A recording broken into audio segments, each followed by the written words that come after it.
Vote পরবর্তী হিংসায় বিজেপির ক্ষতিগ্রস্ত কর্মী সমর্থকদের দেখতে সন্দেশখালী যাওয়ার পথে মিনাখায় সুকান্তর গাড়ি আটকে বিক্ষোভ তৃণমূলের।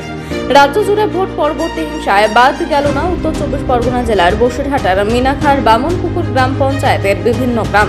সেই খবর শোনার পর আজ রাজ্য বিজেপির সভাপতি সুকান্ত মজুমদার আক্রান্ত ও ক্ষতিগ্রস্ত কর্মী সমর্থকদের মনোবল চাঙ্গা করতে এবং তারই প্রতিবাদ জানাতে আজ মিনাখায় আসছিলেন সুকান্ত মজুমদার। তার আগে বটতলার কাছে বিজেপির সভাপতি সুকান্ত মজুমদারকে দেখে তার গাড়ি আটকে দলীয় পতাকা নিয়ে বিক্ষোভ দেখাতে থাকে তৃণমূলের নেতা কর্মী সমর্থক। পাশাপাশি জয় বাংলা এবং গো ব্যাক স্লোগান দিতে থাকে। প্রশাসনের তৎপরতায় সঙ্গে সঙ্গে সুকান্ত মজুমদারের গাড়িগুলিকে সেখান থেকে বার করে দেওয়া হয়। এই ঘটনায় ক্ষুব্ধ রাজ্য বিজেপির সভাপতি সুকান্ত মজুমদার।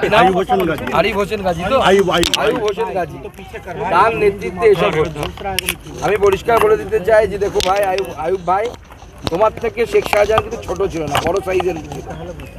সব সোজা হয়ে গেছে, সময় এসছে, ঠিক হয়ে যাও, নাহলে কিন্তু সোজা হয়ে যাবে। বামনপুকুর পঞ্চায়েতের সামনে আপনাকে বিক্ষোভ দেখানো হয়, কালো পতাকা দেখানো হয়, যখন আমরা যাচ্ছি বড় জমায়েত ছিল, পুরো প্ল্যান করে করা হয়েছে। এবং আমি জানি না মুখ্যমন্ত্রী তার নির্দেশ দিয়েছেন কিনা, কারণ মুখ্যমন্ত্রী তো আইন শৃঙ্খলা পরিস্থিতি সামলাবেন এরকম আশা করেছিলাম, করার কথা। তিনি হোম মিনিস্টার, যেভাবে গাড়ির উপরে হামলা করা হলো, সেন্ট্রাল ফোর্স না থাকলে তো গাড়ি ভেঙে দিতে হয়তো। সেন্ট্রাল ফোর্স আছে বলে করতে পারেনি।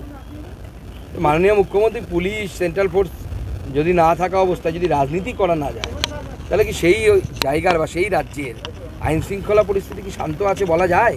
এই যে পোস্টপোল ভায়োলেন্সের যা পরিস্থিতি, কোর্টে মামলা হয়েছে, হাইকোর্ট বলেছে যারা ভিকটিম তারা সরাসরি রাজ্যের ডিজির ইমেল অ্যাড্রেস দিতে হবে এবং সেই ইমেল অ্যাড্রেসে অভিযোগ জানাতে পারবে। ডিজিকে ব্যক্তিগত রিপোর্ট চেয়েছে হাইকোর্ট। এই অর্ডারে কিছুটা কি কন্ট্রোল হবে বলে আমার মনে হয় না কিছু হবে। গরিব মানুষ কোথা থেকে ইমেল করবে, কোথায় কি করবে? আমার মনে হয় যে সমস্ত এলাকায় এই ধরনের ডিস্টার্বড এরিয়া, যাকে বলি আর কি, ডিস্টার্ব এরিয়া হয়েছে, যে সমস্ত এলাকায় এই ধরনের ঘটনা ঘটছে, কোর্টের উচিত সেখানে তার প্রতিনিধি পাঠিয়ে, তাদের কোর্টের প্রতিনিধি পাঠিয়ে, মহামান্য হাইকোর্ট প্রতিনিধি পাঠিয়ে এই সাধারণ মানুষের কথা শুনুক, সাধারণ মানুষের ফরিয়াদ শুনুক। আমরা চাই এই মানুষগুলো তাদের বাঁচার অধিকার পায়। গণতন্ত্রে কেউ জিতবে, কেউ হারবে, এটাই তো স্বাভাবিক। অন্য রাজ্যেও তো হচ্ছে। বিজেপি 29টা জিতে গেছে মধ্যপ্রদেশে, কোথাও সেখানে তো বিরোধীরা বলছে না যে তাদের দোকান বন্ধ করে দেওয়া হচ্ছে, তাদের উপরে অত্যাচার। বিরোধী কর্মীদের হাতে মারবার কি প্রক্রিয়া? একদম সেটাই তো চলছে। পরিষ্কার বলা হচ্ছে বিজেপি করা যাবে না। এটা কি ধরনের কথা? গণতান্ত্রিক দেশে বিজেপি করলে জরিমানা করা হবে, তার ভেরিতে পার্টির পতাকা লাগিয়ে দেওয়া হচ্ছে, ভেরি চাষ করা যাবে না, দোকান বন্ধ করে দেওয়া হচ্ছে, বাড়ি ঘর সব ছেড়ে পালিয়ে যেতে বাধ্য হচ্ছে তালা দিয়ে। এভাবে মানুষ বাঁচতে পারে? গণতন্ত্র ভারতবর্ষে থাকলে গণতন্ত্র সংবিধান মানতে হবে। সংবিধানে সবাইকে, সব রাজনৈতিক দলকে তার পলিটিক্যাল অধিকার দিয়েছে পার্টি করার, যেগুলো ইচ্ছে মতো পার্টি করার, যে যাবার মতো তাদের ক্ষমতা। ইচ্ছে থাকলে কোথাও যাওয়ার উপায় এই পরিস্থিতি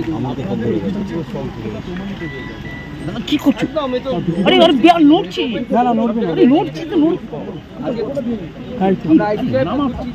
তালাগুলো খুলে দিন, মানুষগুলো থাকবে কি করে? বাড়িতে তালা দিয়ে দেওয়া হয়েছে, দোকান বন্ধ করে দেওয়া হচ্ছে, খাবে কি, থাকবে কি?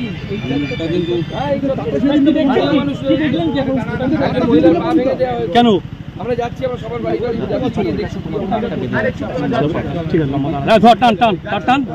যারা এখানেই আছেন আমাদের তাদের বাড়ি ঢুকতে পারছে না। আমরা কথা বলছি স্থানীয়। দাদা এখানে এসছেন দাদা, কাদের সাথে কথা বলবেন দাদা? আমাদের কর্মীরা। হ্যাঁ, কর্মীরা আস্তে আস্তে আস্তে এই বলবো প্রশ্ন, যে আপনি প্রশ্ন করেন না, প্রশ্ন কর, আমি দেখতেই পাচ্ছি।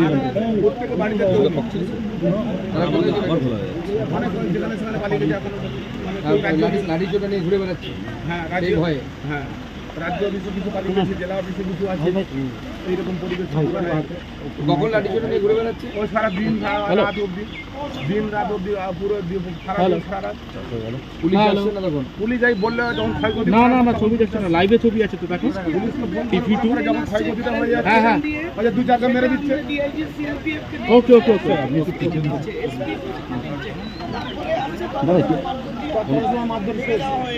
পরিকল্পনা মাফিক মাধ্যমে আমি গ্রহণ করেছি।